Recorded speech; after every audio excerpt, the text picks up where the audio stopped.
दोस्तों, जरा आंखें बंद कीजिए और कल्पना कीजिए, सैकड़ों हजारों छोटे छोटे उपग्रह अंतरिक्ष में तैनात हमारी धरती पर नजर रखे हुए। ये कोई हॉलीवुड फिल्म नहीं है, बल्कि एक हकीकत है जो हमारे सामने आकार ले रही है। लेकिन सवाल ये है कि ये छोटे उपग्रह आखिर हैं क्या, और इस ग्लोबल स्पेस रेस में भारत कहां खड़ा है? क्या हम इस क्रांति का हिस्सा बनेंगे या फिर पीछे रह जाएंगे? आज हम इसी पर बात करेंगे। दोस्तों, छोटे उपग्रह यानी स्मॉल सैट्स असल में अंतरिक्ष की दुनिया के वो नन्हे योद्धा हैं जो बड़े काम कर दिखाने की ताकत रखते हैं। आमतौर पर 500 किलोग्राम से कम वजन वाले ये सैटेलाइट्स देखने में भले ही छोटे हों, लेकिन इनकी क्षमताएं अद्भुत हैं। क्यूबसैट्स, मिनी और माइक्रो सैटेलाइट्स, ये सब इसी श्रेणी में आते हैं। भारत भी इस क्षेत्र में पीछे नहीं है दोस्तों। हमारे अपने एनसैट और एसैट जैसे स्मॉल सैट्स पहले ही अंतरिक्ष में अपनी धाक जमा चुके हैं। और तो और ISRO का महत्वाकांक्षी इन स्पेस प्रोग्राम तो भारतीय स्टार्टअप्स को भी स्मॉल सैट्स के निर्माण और प्रक्षेपण में बढ़ावा दे रहा है। अब आप सोच रहे होंगे कि आखिर ये छोटे उपग्रह करते क्या है? तो दोस्तों, ये धरती की निगरानी से लेकर संचार व्यवस्था को मजबूत करने तक अनेकों महत्वपूर्ण भूमिकाएं निभाते हैं। और सबसे खास बात, ये BDD सैटेलाइट्स की तुलना में कहीं ज्यादा किफायती और तेजी से तैयार हो जाते हैं। अब दोस्तों, जरा कल्पना कीजिए, हजारों छोटे छोटे उपग्रह एक दूसरे से जुड़कर पूरी धरती को एक जाल सा बना लेते हैं। जी हां, ये कोई साइंस फिक्शन नहीं, बल्कि मेगा कॉन्स्टलेशंस की सच्चाई है। इस क्षेत्र में स्पेसएक्स का स्टारलिंक और OneWeb जैसे प्रोजेक्ट्स काफी सुर्खियों में हैं।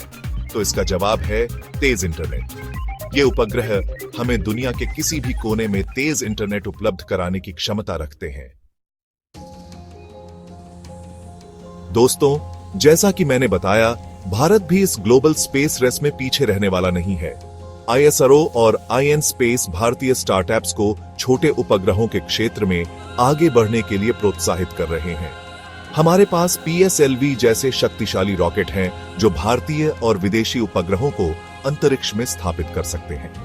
पिक्सेल, स्काईरूट एरोस्पेस, एग्निकुल कॉस्मोस जैसे स्टार्टअप्स भारत को नई पहचान दिला रहे हैं। ये स्टार्टअप्स उपग्रहों का निर्माण और नई टेक्नोलॉजी विकसित कर रहे हैं। दोस्तों, ये एक क्रांति है जिसमें भारत की भागीदारी महत्वपूर्ण है। अगर हम इस मौके का फायदा उठा पाए तो हम अपनी अर्थव्यवस्था को नई दिशा दे पाएंगे।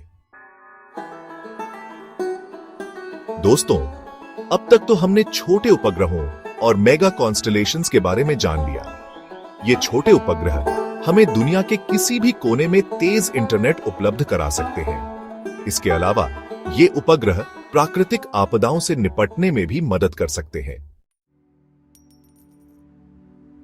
दोस्तों, हर सिक्के के दो पहलू होते हैं।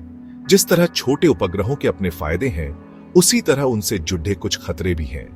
और इनमें सबसे बड़ा खतरा है अंतरिक्ष के कचरे का। जी हां दोस्तों, हर रोज इतने सारे उपग्रह अंतरिक्ष में भेजे जा रहे हैं कि अंतरिक्ष धीरे धीरे कबाड़ खाने में तब्दील होता जा रहा है। और ये कचरा न सिर्फ नए उपग्रहों के लिए खतरा बन सकता है, बल्कि धरती पर भी गिर सकता है। इसके अलावा इतने सारे उपग्रहों को मैनेज करना भी एक बड़ी चुनौती है। अगर इन उपग्रहों की आवाजाही को ठीक से नियंत्रित न किया गया तो अंतरिक्ष में भी ट्रैफिक जैसी स्थिति पैदा हो सकती है। दोस्तों, ये तो साफ है कि छोटे उपग्रहों का युग आ चुका है, लेकिन जरूरी ये है कि हम इस प्रगति को जिम्मेदारी के साथ आगे बढ़ाएं। हमें यह सुनिश्चित करना होगा कि हम अंतरिक्ष को अपने लिए तो बेहतर बनाएं, लेकिन साथ ही उसकी सुंदरता और स्वच्छता को भी बनाए रखें। इसके लिए जरूरी है कि हम अंतरिक्ष के कचरे को कम से कम करें। साथ ही हमें अंतरिक्ष में उपग्रहों की आवाजाही को नियंत्रित करने के लिए नए नियम और कानून बनाने होंगे। भारत इस दिशा में पहले ही काम शुरू कर चुका है। ISRO और iNSpace मिलकर ऐसी टेक्नोलॉजी विकसित कर रहे हैं जो अंतरिक्ष के कचरे को कम करने में मदद करेगी। दोस्तों, अंतरिक्ष की रक्षा करना सिर्फ सरकारों या अंतरिक्ष एजेंसियों का काम नहीं है, बल्कि ये हम सभी की जिम्मेदारी है। हम सभी मिलकर छोटे छोटे प्रयासों से इस दिशा में बड़ा बदलाव ला सकते हैं। सबसे पहले तो हमें अंतरिक्ष और उससे जुड़े मुद्दों के बारे में जागरूक होना होगा। हमें अपने दोस्तों, परिवार और समाज को भी इस बारे में जानकारी देनी होगी। इसके अलावा हमें ऐसी टेक्नोलॉजी और उत्पादों का इस्तेमाल करना चाहिए जो पर्यावरण के लिए हानिकारक न हो, क्योंकि अगर हम धरती को स्वच्छ रखेंगे तभी तो अंतरिक्ष को भी स्वच्छ रख पाएंगे। दोस्तों, जैसा कि आपने देखा, छोटे उपग्रहों और मेगा कॉन्स्टलेशंस का युग शुरू हो चुका है। ये एक ऐसी क्रांति है जो हमारे जीवन को बदल कर रख देगी और इस क्रांति में भारत की भूमिका बेहद महत्वपूर्ण है। हम आशा करते हैं कि आने वाले समय में भारत इस क्षेत्र में और भी तरक्की करेगा और दुनिया को एक नई दिशा देगा। तो दोस्तों, अंतरिक्ष के इस रोमांचक सफर से जुड़े रहने के लिए हमारे चैनल को सब्सक्राइब करना न भूलें। Subscribe for more Indian space stories.